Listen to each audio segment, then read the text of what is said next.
वो अपनी स्थिति में स्थित स्थित प्रज्ञ, जिसे श्री कृष्ण ने गीता में कहा है।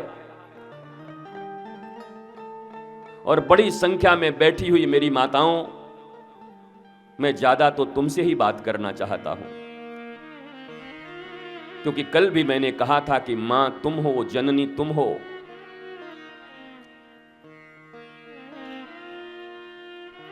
राक्षस के घर में जन्म लेने वाले प्रहलाद को भी उनके मां ने चाहा तो भगवान का सबसे बड़ा भक्त बना दिया है। कयाधु ने असुर के घर में जन्म लिया था उस बालक ने, पर मां का ऐसा प्रभाव। पिता तो असुर थे, पिता तो नारायण के विरोधी थे, परंतु मां का ऐसा संस्कार कि असुर के घर में जन्म लिया बालक भगवान का सबसे बड़ा भक्त बन गया। और द्वादश भागवत में प्रहलाद का नाम आता है। इस होल यूनिवर्स में 12 भागवत महापुरुष हैं, उनमें एक प्रहलाद है जिनका कुल असुर का है, खानदान असुर का है। हमारे आपके कुल तो असुर के नहीं है, हम तो मानव कुलीनता के साथ जन्म लिए हैं। फिर हमारी तुम्हारी ऐसी स्थिति क्यों है?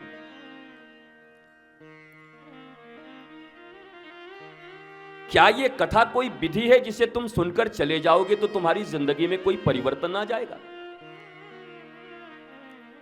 कथा कोई विधि नहीं है और कोई लोकांबुधि भी नहीं है कि दादी ने कहा था इसलिए सुनना है।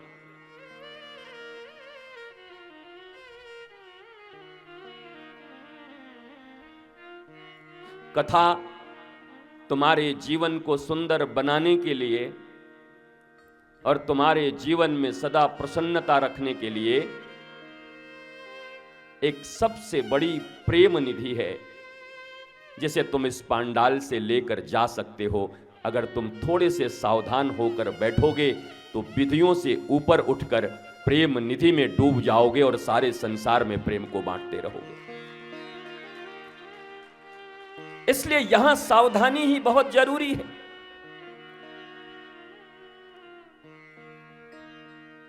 ये कोई तुम्हारे नागपुर के किसी सिनेमा हॉल मल्टीप्लेक्स का कोई मैटनी शो नहीं है जो 3 घंटे ही चलेगा। यहां 3 मिनट भी काफी होते हैं साहब, और 3 अक्षर भी काफी होते हैं। और नहीं तो 30-30 साल गुजर गए कथा सुनते हुए,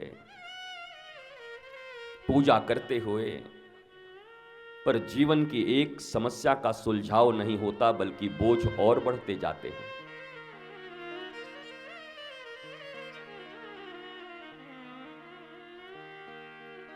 इसलिए भगवान शंकर जब पार्वती जी को कोई कथा सुनाते हैं तो कहते हैं, पार्वती सावधान। काक भुसुंडी जब गरुड़ को कथा सुनाते हैं तो कहते हैं सावधान। गुरुदेव सुखदेव जब परीक्षित को सुनाते हैं तो पहला शब्द होता है सावधान।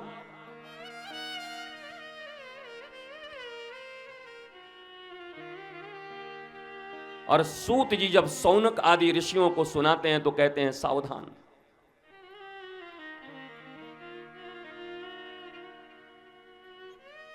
और आप देखोगे कि कथा में ही सबसे ज्यादा आप व्यस्त रहते हो। कथा में ही जैसे प्रेत हवा में डोलते चलते हैं, वैसे कथा में भी लोग डोलते रहते हैं इधर उधर। मैं देखता हूं 2 घंटे के लिए आते हैं। जब तुम्हारे जीवन में इतनी स्थिरता नहीं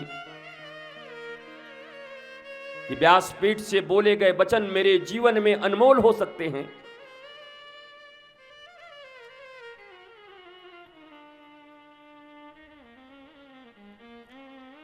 मनोचिकित्सकों के पास जाकर घंटों घंटा काउंसलिंग करवाते हो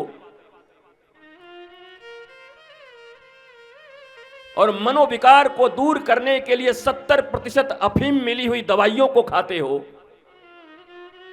तब तो तुम बड़े सीरियस होते हो, तब तो तुम बड़े सिंसियर होते हो, क्योंकि डॉक्टर के पास गए हो। शरीर के डॉक्टर के पास जाने के बाद तुम्हारे भीतर में इतनी सावधानी आ जाती है, लेकिन जिस मन के कारण तुम्हारा जीवन उथल पुथल हुआ है, तुम्हारे जीवन में शिकायतें हैं, दुख हैं, अभाव हैं, तकलीफें हैं, रोना है,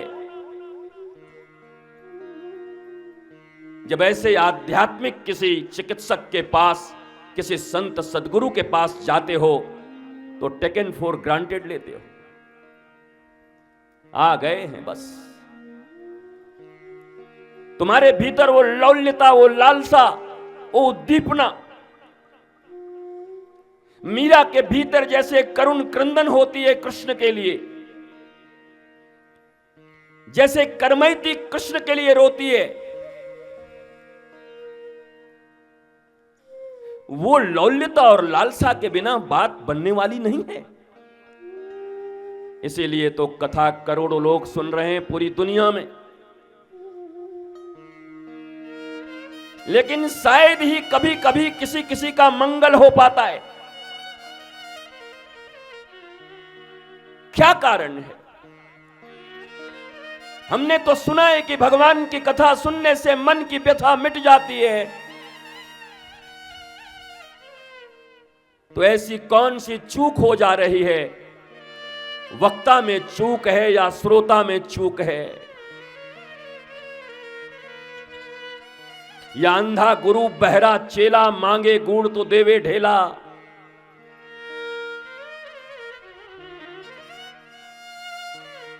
कहां कैप रह रहा है? मेरी पूजनीय श्रद्धेय माताओं, धर्म की ध्वजा को अगर इस दुनिया में कभी और भारतवर्ष में किसी ने उठाया है तो देखने में तो लगता है कि हर पुरुष गुरु होके आते हैं और संत बन के निकलते हैं, पर मैं तो इतना ही कहूंगा, अगर उस मां का गर्भ पवित्र न रहा होता और उसका पालन पोषण पवित्र न रहा होता तो कोई संत नहीं बनता। ये मां ही बना पाती है। एक मैया के भीतर ही वो सब